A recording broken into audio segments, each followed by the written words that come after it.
This is how you load film in the Nikon F. I'm going to turn the camera over. You'll see this little pop-up.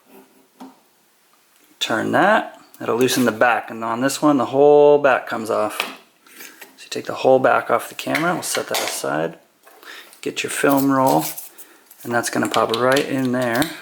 And you'll pull your film leader across this way, feed it into the slot, and then you'll start to wind it as if you're taking photos. So you can snap the shutter and start to wind it, and you'll see it wind around the take-up spool here. We'll do it again until it's completely covering itself there. And at that point, we can put our film back on. Turn that to lock it in place. Close that, and then we will snap our shutter 2 more times to get to the beginning of the roll.